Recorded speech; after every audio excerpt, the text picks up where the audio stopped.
Well, you are in for a very special treat today. I'm Adrian from Adrian's Avenue, and I talk about things that will help you make better decisions for a better life, because I truly believe that the decisions that we make today will affect the life that we live tomorrow. And today, just imagine if you could have a passion, the things you like to do, that you do them with ease, however you make money with them. And this is something that I've made very good choices over in the past couple of years, and all of my hobbies make me money. We're going to talk about it.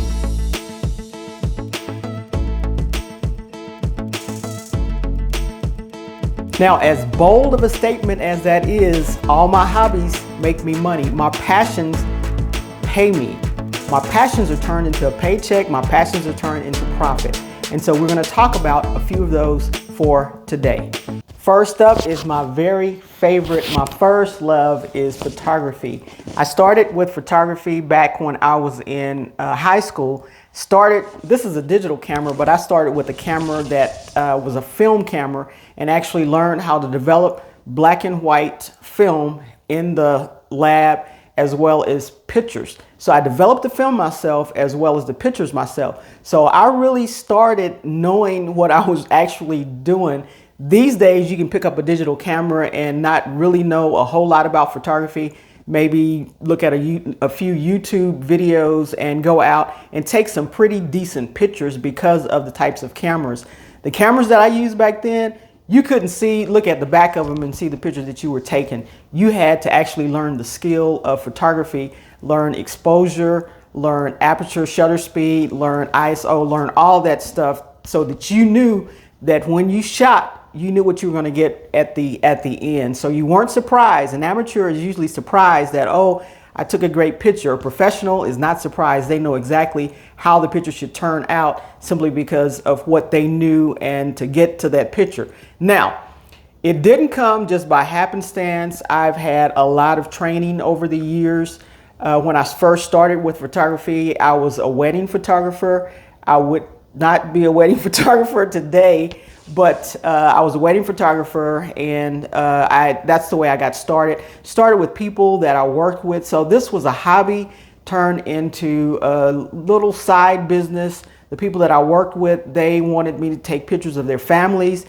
I took pictures at Christmas, families, a lot of people that I worked with. I took pictures of babies. I took pictures of graduates. I've taken quite a few pictures over the years. I have a lot of film pictures, and then when I switched to digital, I continued taking pictures. Now, as you know, I'm a realtor, so I take pictures of houses. And that's when people ask me. I was at a retirement party the other night, and this guy walked up to me and he goes, "Don't you take pictures?" I'm like, I take pictures of houses now. I don't take pictures of people anymore. On special occasions, if someone that's dear to me asks me to do something for them, I may do something for them, but it has to fit into my schedule. But this passion of photography, even in college, I was into photography, worked at the lab. That was part of my study schedule, is working in the darkroom. So I did that. Love photography, still love photography. I have shot at national conventions for my church. And when I shoot at the national conventions, the one thing I try to do, I've shot there for years and years, but the one thing I try to capture, and I call it the money shot. Out of all the pictures I take all week long, and it's a week-long event, I try to focus and try to key in on one special shot that I know is like the killer shot. And those are the shots that I like to share, and people really rave about when they see the stuff that I've done. Also, in my years of photography, I've taken pictures with hairstylists. They've produced books here locally, and I've been hired to go, and so I'm published in some hairstyling books. My pictures in there. I've traveled with hairstylists to take pictures at different places for their books, like San Antonio and Houston and stuff like that. So I've done a lot when it comes to photography, and I just love my camera. I take pictures as I want to now, and not as for profit, except for in my houses. I do shoot my own photography when it comes to my real estate. I'll do that. because I like to still shoot. I want to stay up with Photoshop and other Lightroom and stuff like that. So I will take some pictures, but every now and then when I get the itch, I'll go out and take some maybe landscape shots. But it's for pleasure and not for profit. But if you learn your skill, learn it well, and actually perform it better than most, people will see your work and they will actually hire you. They'll start asking you, will you do this? Will you do that? Build your portfolio up, and then you can start marketing yourself. I had business cards marketing myself as a photographer. And so it was good. And I did go to continuing education.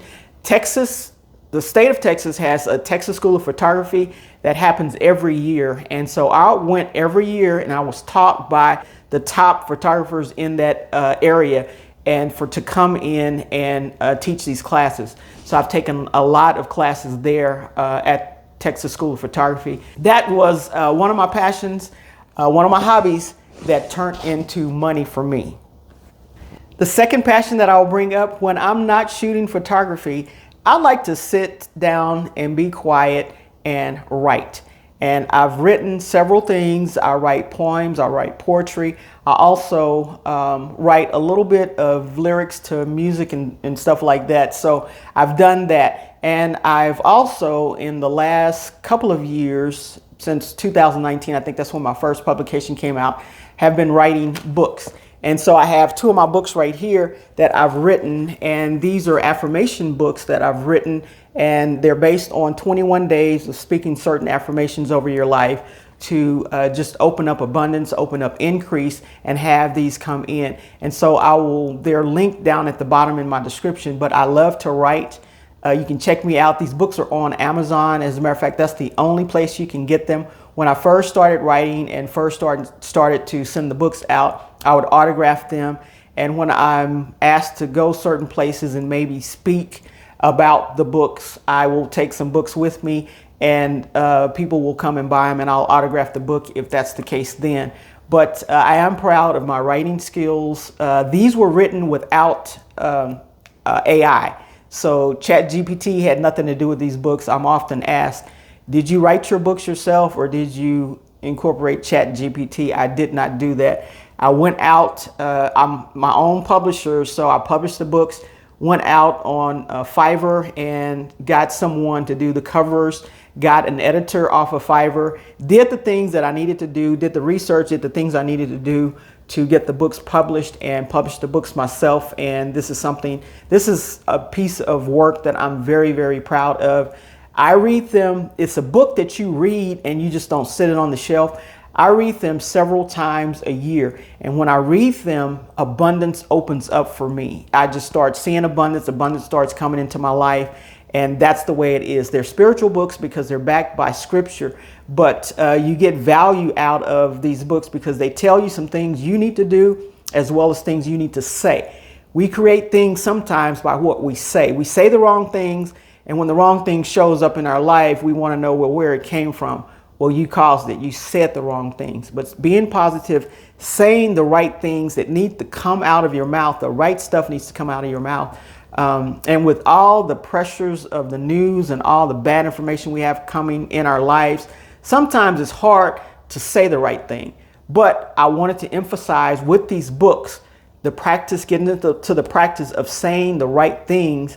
And I'm not surprised that after a few days of reading my book, something shows up or something comes on my behalf, because I'm focused on saying the right thing and doing the right thing, and it happens. So writing is another thing, one of my passions, one of my hobbies that's turned into profit for me.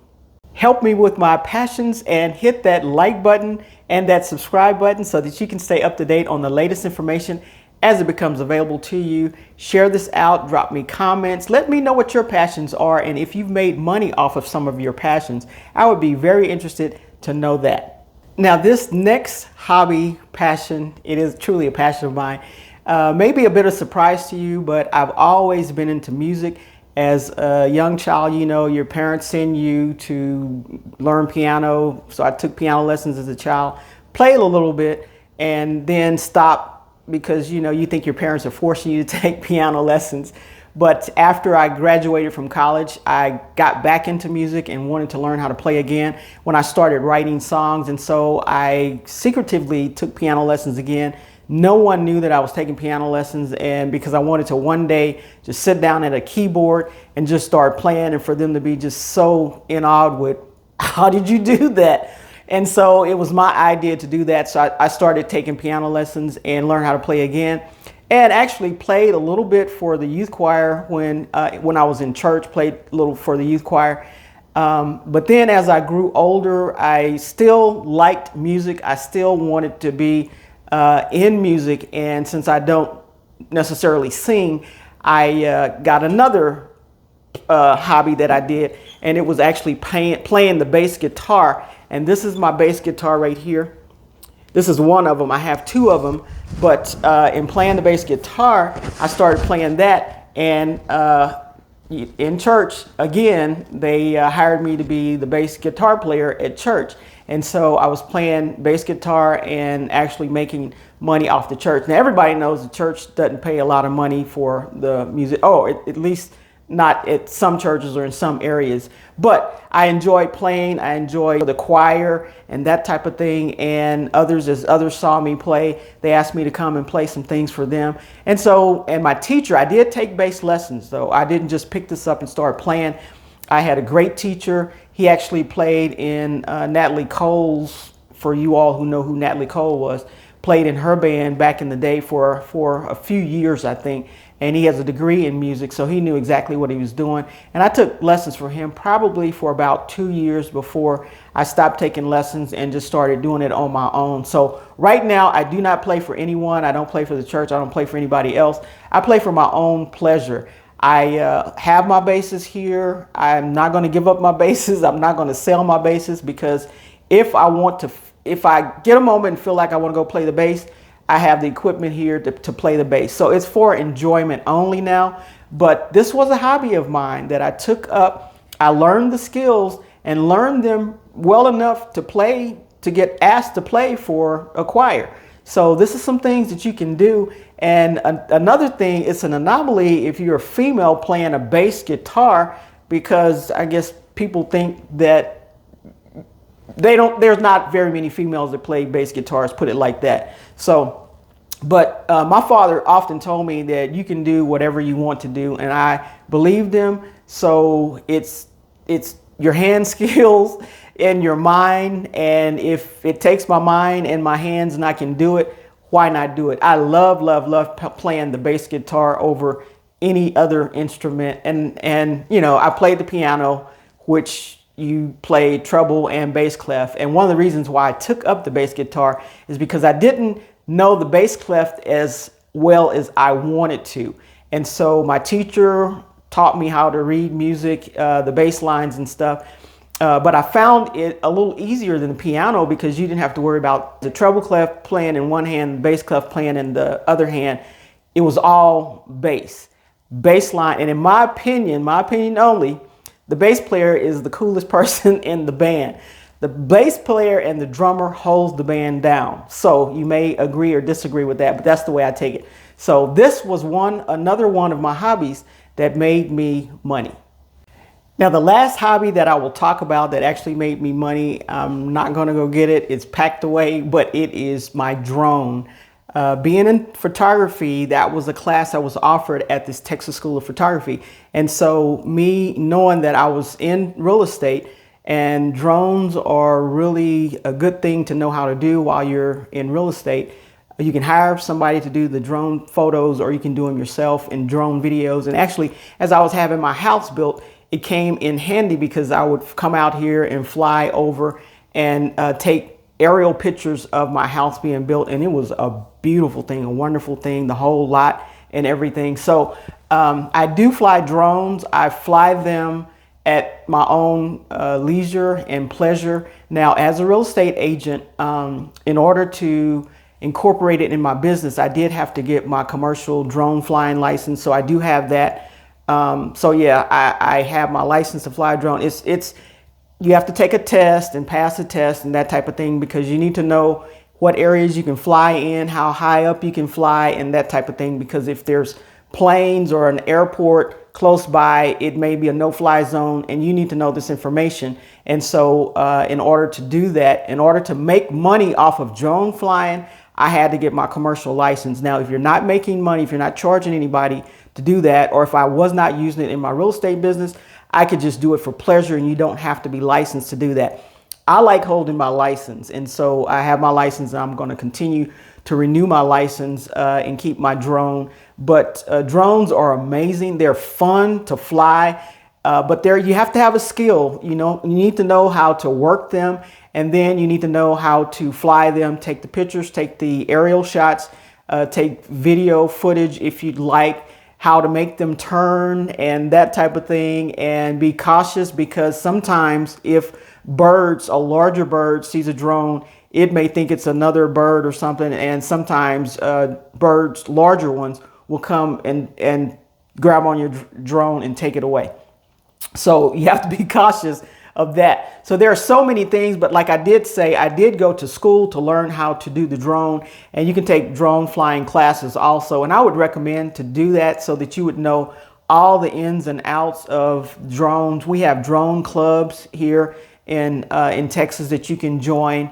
There are areas that you can go to join drone groups. And so it's a lot of fun for me. I have my drone. I have not bought another one. Drones are a little expensive. They're up into the thousands of dollars. And then when you start to put various things on them, like night lighting and that kind of thing, it can get a little expensive. So some of my hobbies are expensive, but they normally pay for themselves. Especially my photography stuff pay for itself long ago. If I see a camera that I want, I can go buy it and have it pay for itself, and it just be a done deal. So if there's some passions that you have that you're very good at, maybe you can get paid for them. I didn't necessarily go into any of these saying that, well, I want to be a great photographer and get paid. It's just something that I like doing. And then I started doing it well, because if I'm going to get into something, normally I'm going to get way into it and try to become the very best I can at it. And in doing that, people see that, or they hear about you, and then they start asking you to do things. And then when they see your work, then they want to start paying you to do things. So there are various talents out there. There are various hobbies that people do. These were just 4 that I was very highly interested in, went after, and became pretty good at all of them, one at a time. I will say that photography is still my first love. I could go back into photography today if I wanted to. I don't want to. I got other things that I'm doing. Check out your hobbies and see if you want to turn your passion into profits.